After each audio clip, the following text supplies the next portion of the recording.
I want to bring up something that shows how in the dark we choose to be and how we close our eyes to the things around us.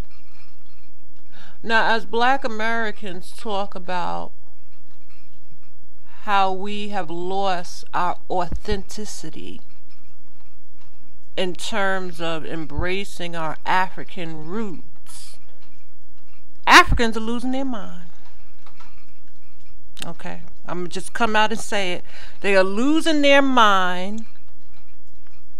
Many parts of Africa, particularly areas that are really thriving in terms of building in an industrial way, have embraced American culture. I want to say European culture also, but European blacks have been influenced by American black culture. So you would think we would see how powerful this culture is in reflecting on things like that. But like I said, most of y'all don't reflect on things like that. You don't even care about things like that. You put your hands over your ears because, see, when you speak about things like that, people feel a sense of guilt and a sense of they should be doing something in the pit of their stomach. And people don't like change. Change means action. Action means pain in the ass. Most people can't even focus on doing what they're supposed to do in life. And it's just one of the repercussions that humans have to deal with, because you're not supposed to let these things build up. Because when you do have to do something about it. The longer you wait, the worse it gets. Now, I study how the culture has affected black people all over the world. Even the Caribbean, they've taken on a lot of energies of American culture, primarily gangs and materialism. The same thing in Europe. Not long ago, I read an article which was accompanied by a video where Africans in Holland call themselves the Crips.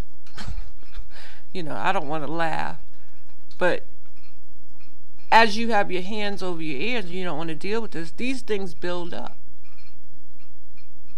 So I just read an article about how a South African rapper, now I can't pronounce his name, Marahani, his rapper name is Jub Jub. This is not funny, but it is funny. Why do you think I laugh? Because the energy of his name, Jub Jub, has that same dumbed down, simpleton energy that a lot of rappers in this country choose to pick when it comes to their name. Like grown men calling themselves little and young. So his name is Jub Jub. Now he's been convicted of murder for killing a group of children. He was drag racing and ran into a group of children and killed 4 of them. Guess what he was on? See, now I want to tell, these are the things that, like I said, sometimes I'm at a loss for words because I'm so awake. It's hard to communicate with those that aren't. So he was on the booba booba drug of Africa. It's called the booba booba drug. No, he wasn't on no freaking booba booba drug. He was on cocaine and morphine, which is promoted in the culture. Cocaine and morphine. It might not be this generation. It might not be the next generation. It might not be the generation after that. But we will have to address this culture. The universe don't care. The universe will let you lay down real low. It'll crush everything around you until you have to pay attention.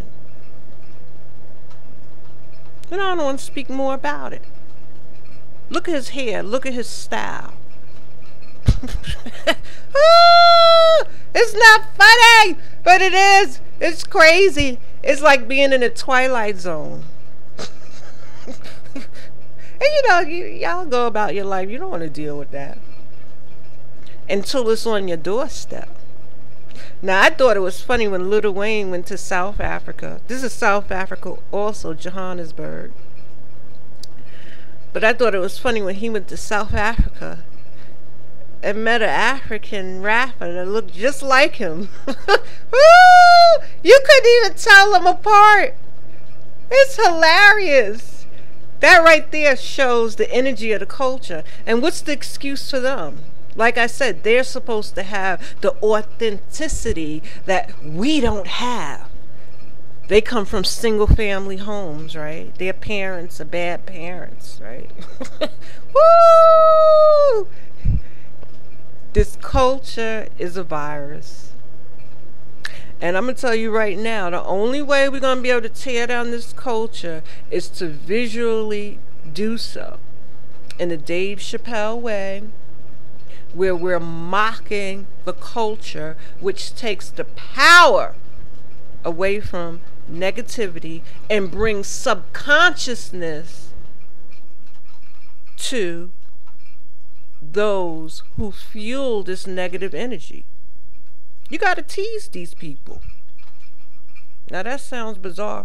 If you was to listen to this again, maybe it'll sink into you what I'm trying to say. You have to tease these people, mock these people, because they feel power in how they're acting. Until you take that away, nothing's going to change. We have to create an energy that is just as strong and visual as what they're doing. Now, I'm trying to drum up the energy to do that. But I've been feeling I'm going to need some more soldiers to march with me in the quest of making this possible. So you got to come against energy with the opposite energy, but has the same amount of strength. Because I did an article on my site where ghetto people and low standard people wouldn't act the way they do if people came against it. They only do it because they seem accepted and they can do what they want. I'm sure there's a lot of rappers, they won't tell you. You think they're going to tell you? But subconsciously, they can't believe I can say what I want. I can act as dumb as I want and make money. Because nobody's coming against it beyond the whispers of opposition that don't matter because they're not being paid attention to. I'll go further into it because I really want to talk about how you have sites like MTO. The first thing celebrities do when they get up in the morning is look at MTO. They won't tell you that. But that website has such a strong energy and gets millions of views. So it's a force to be reckoned with. And you can even tell how they position their articles, where one day they'll down a celebrity and then the next day they're praising them. You could tell that celebrities people call MTO and ask them to put a more favorable article out, paid them to do it. MTO has celebrities by the balls. We have to create the same energy in a more positive way where they're subconscious about their actions. Like I said, I'll go on more about it later, but I just wanted to bring that up. Look at how the culture's influencing black people all around the world.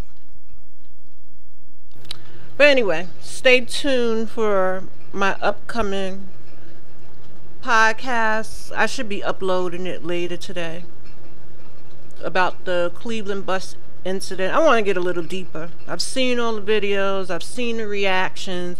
Now let's get deeper. Let's get deeper into it. Let's reveal why you feel the way you do. and why you view the incidents in the way you do, and whether it represents strength or weakness. So stay tuned for that. I'm going to try to do more videos, folks. I've been trying to drum up the energy to do so. I think what really got me going was Lil Wayne saying he tells God everything. See, that right there symbolizes the false sense of power that these negative people are allowed to have. But anyway, stay tuned for the podcast later today. Signing out.